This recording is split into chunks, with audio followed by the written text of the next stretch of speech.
Folks, the truck's going to be moving.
Thank you. Thank you. One more song, and thank you for respecting the children and being in the moment and being in the now.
you. And as you can know, Aztec dances can go on and on and on and on, but we're gonna hold it together here. Sending all that beautiful energy to Dakota, to all those Axis dancers that have been dancing in the blizzard and the snow. Ometeo!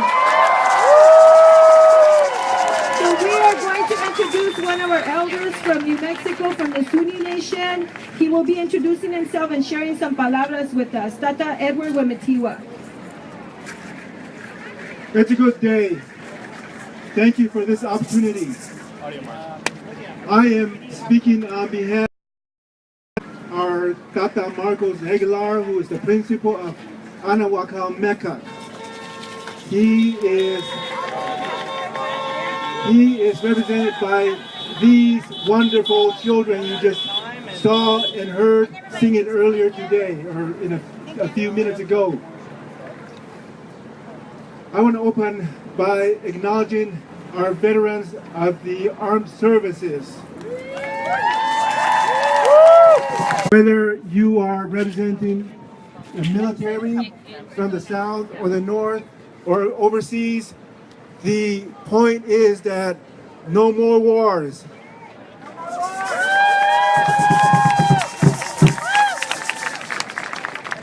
This kind of militaristic approaches need to be obsolete.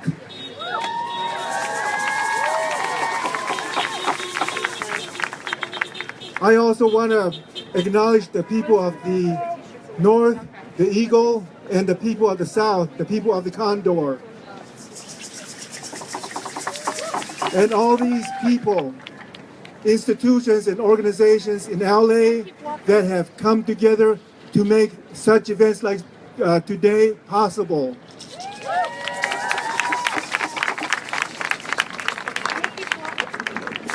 I think today, this weekend, this whole week, we have to take this time and think about reflecting individually and as organizations and as nations. We cannot move forward until we have had time to try to find proper places of how we dealt with Standing Rock. And I mean connecting with our emotions, our thought processes, and recording all these actions that have happened. It's a lot to swallow. We have to be very deliberate about what it meant and where we want to go. The point behind this is that we cannot continue to personalize a lot of the big things that are happening. We can't say that my individual interest supersedes everything that is happening in Standing Rock. We have to keep it in perspective. If we're going to move forward, we have to think in terms of other people's, putting our interests secondary and sometimes tertiary. Because if we're going to get there with our bigger picture, with our bigger fight, we have to make sure that we recognize each other and that we stand together, please.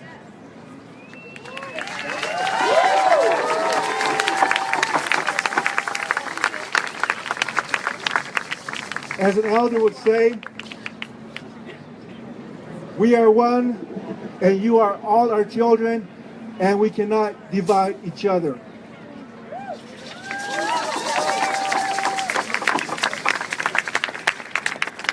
I come from northwestern New Mexico.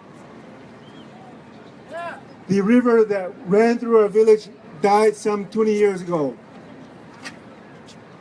And much of the area in that northwestern New Mexico and northeastern Arizona, the landscape is starting to see a lot of cracks.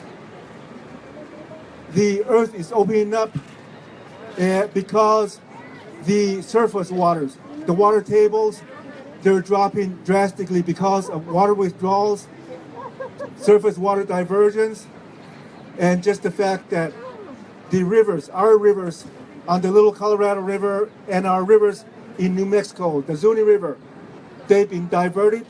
The ecological balance is in such great decline that the landscape is changing. It is said that when climate change occurred, it would be the indigenous peoples, the people of the rural areas, the grassroots people in general, will suffer the consequences first, and that's happening. I am a testament, my words are a testament to what is going on in northern New Mexico and Arizona. And I don't have to remind you that out here in the West Coast, California is drying up as well. Do you agree? So when we say water is life, we're not just using these words as a campaign. It's about our future. It's about our children's future. When there are compacts, water compacts to be decided, people in Mexico, they need to be at the table.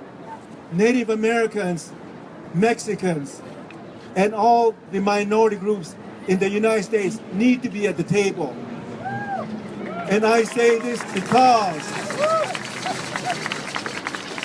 the water compacts negotiated in the Rio Grande in central New Mexico leave out peoples from Mexico.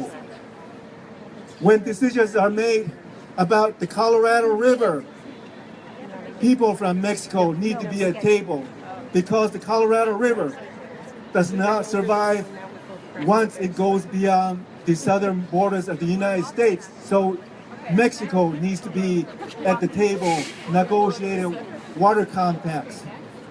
This is just an example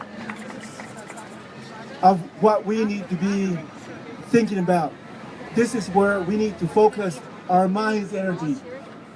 This is where we need to focus as minorities and say that we call upon the United States, Canada, Mexico, and other nation states to say that they need to recognize the United Nations Declaration on the Rights of Indigenous Peoples.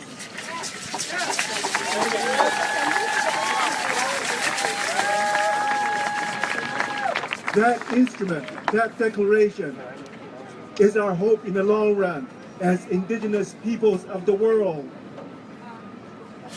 And on that same note, I want to recognize our non-indigenous brothers and sisters because you have rallied with us and we appreciate the support in terms of funding, clothes donation, food donations, but in the power of word, song, dance, these elements of word, song, dance are important because we now have to heal, and we heal to the beat of the drum.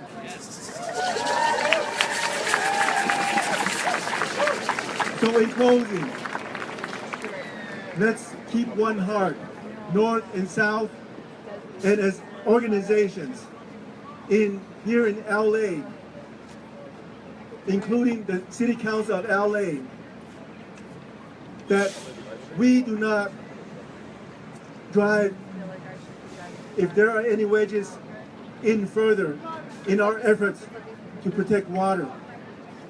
Good day to you. Water is life. Ela kwa.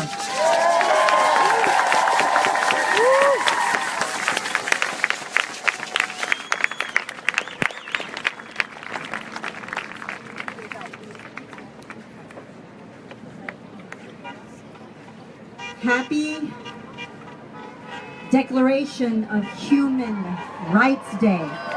Good people of LA, look at you. Look how amazing you are for making the commitment to be a water protector from here to Standing Rock and the 29 other pipelines. Give yourselves a round of applause, please. Mini Richani. Water is life. Water is life. Mini Richani. Water is life. Water is life. Water is life. We will be marching from here to 333 South Hope between 3rd and 4th. We will identify the bathrooms once we get there. Please be kind to the restaurants and the proprietors of small businesses. Try to help support the family-owned businesses, not the corporations. Down, down, down with those profits over people. My name is Lydia Ponce, and I'm from AIM SoCal, Idle No More SoCal, and I'm very proud to be here with you. My brothers and sisters that helped organize this, insisted that we have to put the children and the elders first. I'm not quite there yet, but I'm very, very, very honored and humbled to share this platform, this day, and this moment with all of you, because beyond the commitment, look around you. You all have someone who loves you and supports you and says, some of them say, you're crazy because you're here today. And that's okay too. They didn't fall off your holiday list, I'm sure, because love doesn't work that way. So we have to stop sliding ourselves on people that make mistakes. When you make a mistake, it's a mistake. There's not a zero tolerance towards mistakes. We're perfectly flawed, the two-legged. The only thing that's perfect is a sunrise, a sunset, children's laughter. Nature is perfect in its own balance and imbalance.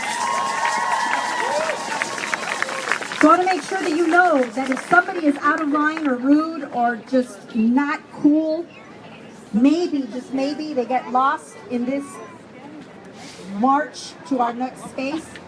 Point out to our volunteers that person, because maybe they need to slow down and they need a